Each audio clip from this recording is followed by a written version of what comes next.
রাখতে হবে যে এইটুকুর জন্য আমাদের 38 দিন ধরে পথে থাকতে হয়েছে। আজকে আমরা স্বাস্থ্য ভবন সাফাই অভিযানে যে গিয়েছিলাম সেটাও আমরা সম্পূর্ণ করতে পারিনি।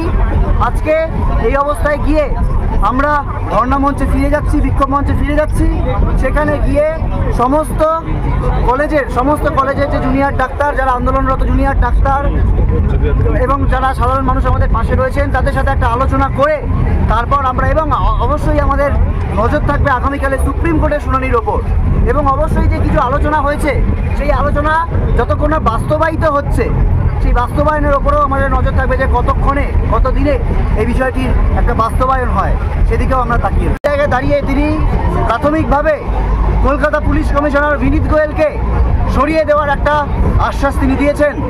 এবং স্বাস্থ্য ভবনের ক্ষেত্রে যে দাবিগুলো আমরা রেখেছিলাম, ডিএমই এবং ডিএইচএস, তাদেরও একটা সরিয়ে দেওয়ার একটা আশ্বাস আমরা পেয়েছি। কিন্তু এই যে প্রত্যক্ষ এবং পরোক্ষ তথ্য প্রমাণ লোপাট এবং দুর্নীতি হোক এবং এই থ্রেট হোক, সিন্ডিকেট হোক, তার যাদের একটা প্রশ্রয় হয়েছে সেই প্রিন্সিপাল হেলথ সেক্রেটারি, সে বিষয়ে কোনো সিদ্ধান্ত তিনি নিতে পারেননি।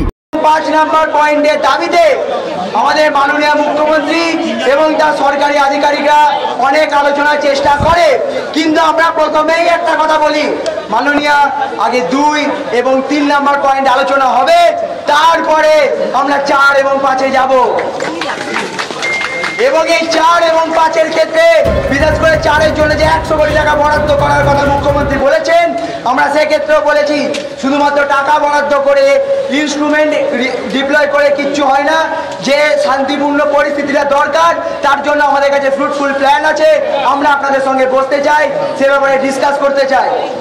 এরপরে আমরা 2 আর 3 নম্বর প্ল্যানে প্রথমে কিন্তু উনি ডিএমই এবং ডিএইচএস এর পদত্যাগের কথা বলেছিলেন, অর্থাৎ তাদের ট্রান্সফারের কথা বলেছিলেন, এবং তার সঙ্গে এটাও বলেছিলেন যদি প্রিন্সিপাল সেক্রেটারি হেলথকে যদি আমি সরিয়ে নিই তাহলে আমাদের স্বাস্থ্য ব্যবস্থা অচল হয়ে যাবে।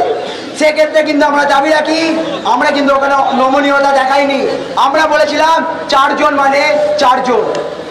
সেক্ষেত্রে উনি বললেন আমি তো ডিসি নর্থকেও সরিয়ে নিচ্ছি, এরপরেও কেন তোমরা মানছো না? কিন্তু আমরা তারপরেও বলেছি আমাদের বিনীত গোয়েলের সিপির পদত্যাগ আমাদের চাই।